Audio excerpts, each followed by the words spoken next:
Welcome back to Vegas Live with Ninon. Before I go any further, I must make sure you know who my guest is. Pastor James. Yes? So I've got to behave myself a little bit. Well, that's what prayer is for, though. That's what's prayers for. Yeah. Well, actually, tonight, on most Wednesdays, I do go to a Bible study. That's awesome. Yeah, so I do kind of most Wednesdays. Okay, that's I good. do That's that. good. So, That's good. Is that good? That's real good. Am I in the right direction? Yeah, once a week is good. Yeah, but Well, twice a week is better. Well, every day is Well, you're the every day. best. Well, no, I'm every day, Okay. but not in church. Oh, well. But I'm every day. Yeah. I'm probably more than once a day. Well, that's awesome.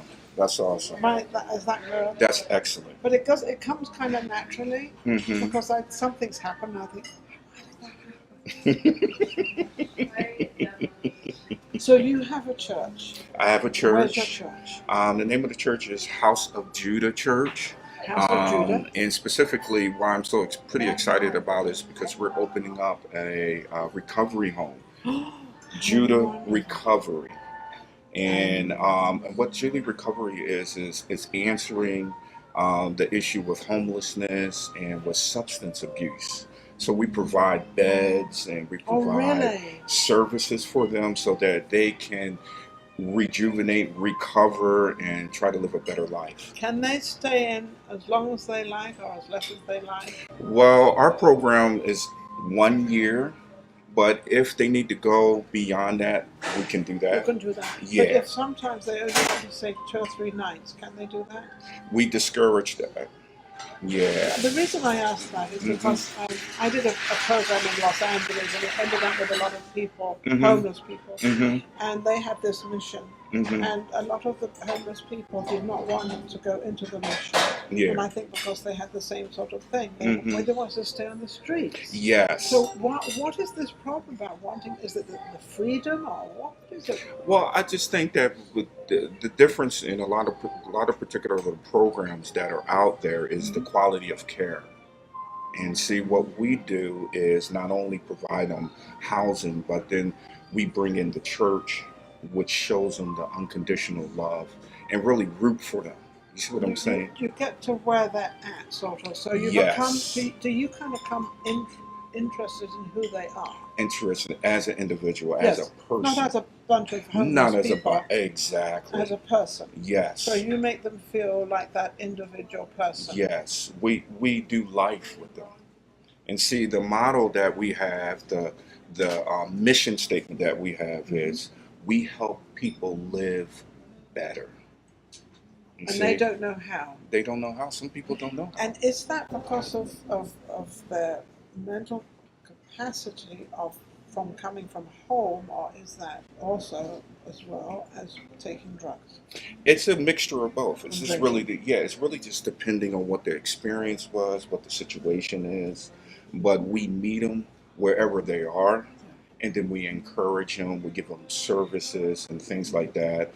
We bring them to church. We also bring them to mental health therapists and things like that to really build them up. Because all of them have come from a home somewhere. Yeah. They've all come from a mother and father or uncle, or whatever the situation. Yes. They've all come from. They know what a home life is. Well, some of them do. Some of them don't. Because the home life wasn't. Yeah. I mean, because like right now, there's 30,000 homeless people in the city right now. I hope there's still not 16,000 children.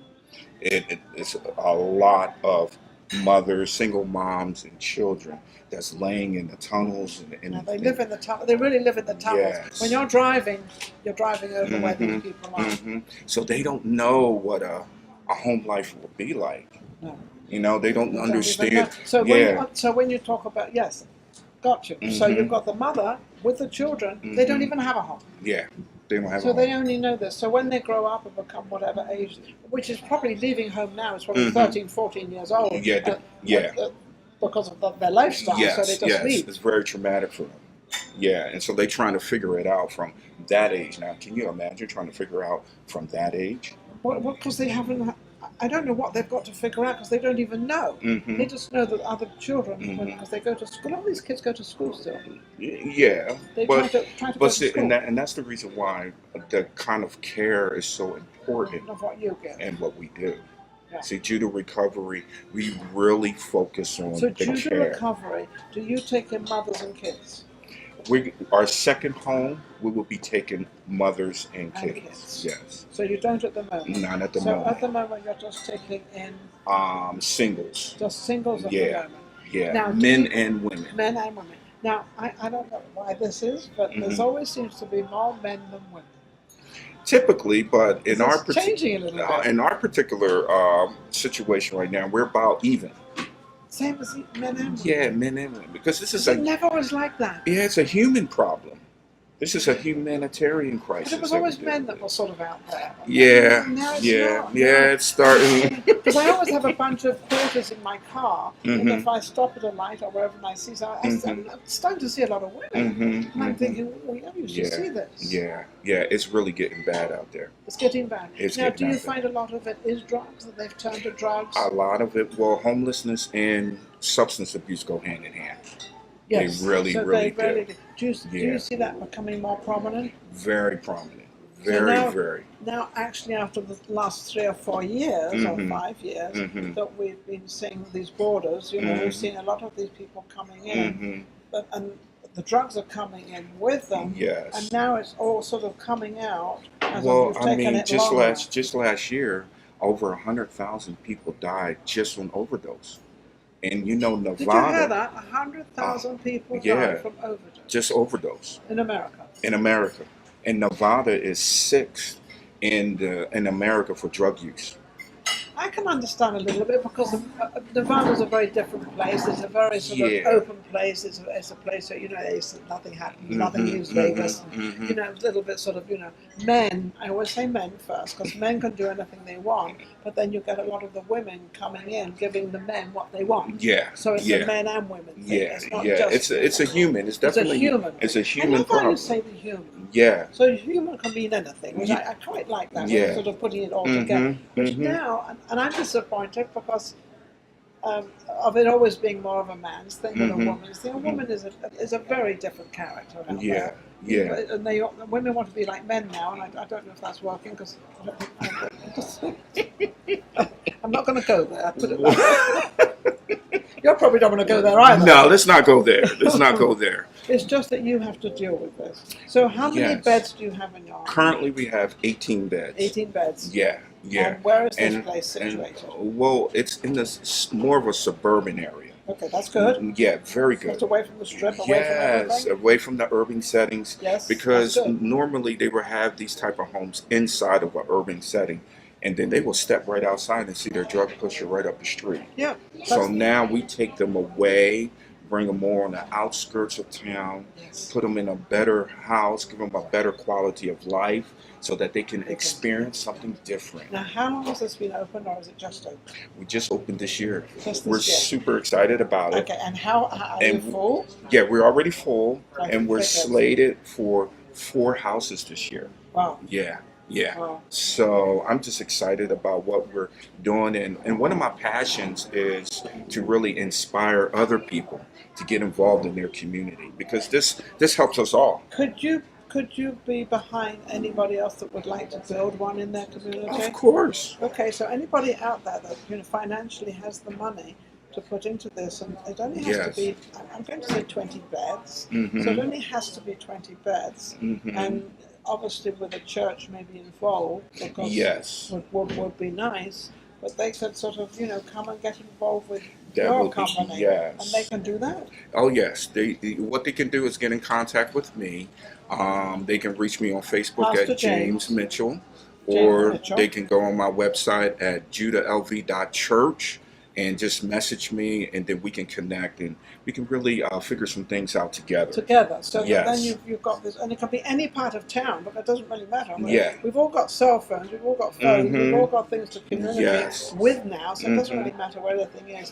And if you've already got the platform of how this works, and you've been open a year and it's succeeded for you. Yes. Have you had men and women? Men and women. And have you had them come back that have actually got jobs out there, have reestablished themselves? Yes. In fact, we have one success story where this lady was sleeping in the park for 6 months. Yeah. She had an alcohol problem, and that drove her to Who wouldn't sleeping the in a pub? park. Yeah, and so we If you brought didn't have her an in. alcohol problem, you could have one. We brought her in and Yeah.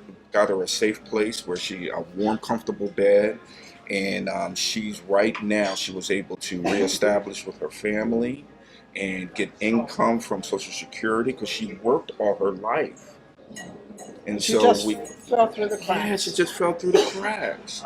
And so people need a helping hand. They need a friend. They need more than just like a caseworker. They need a care worker. They need someone do interested in them. in them specifically. Because there was obviously something was said to her, or something happened that made her suddenly change. Yeah. She'd been working all those years, Yeah. and, you know, Yeah, maybe she well, was always into alcohol. Who knows? yeah, Alcohol's but going to destroy you. You but never there were know. some events in her life that really drove her to that place. Yes. You know, Yeah. who don't?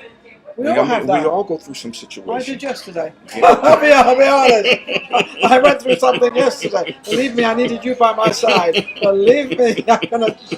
But it's okay. I think it's over now. I think everything's okay. Well, that's I good. hope so. That's good. That's good. Well, you call me. If not, I'm going to get you. Yes, give me a call. And I'm going to get Rick Moss as well. Yes. And between the two of you, we'll sort the problem out. We'll work it out.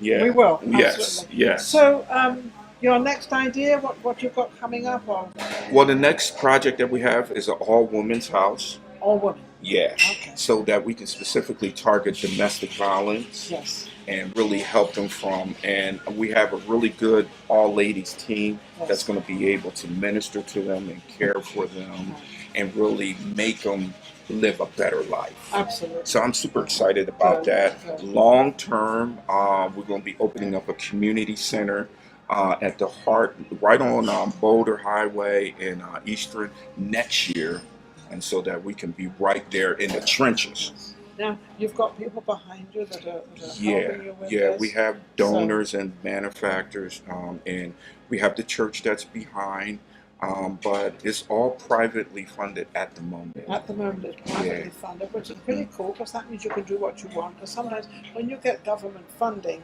you have to actually go through their way. Yeah, yeah. And sometimes that's not the way you want to go. Yeah. So sometimes when it's privately funded, it's really Yeah, cool.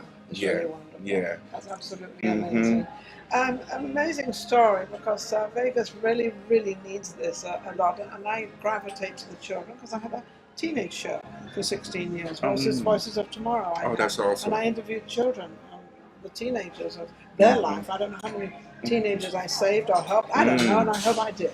Well, but, you know, I mean, this is a generational crisis. Yes. Because, you know, the leading cause of death in America is people under age 44 is drug overdose. Really? Yes. Under 44. Under 44.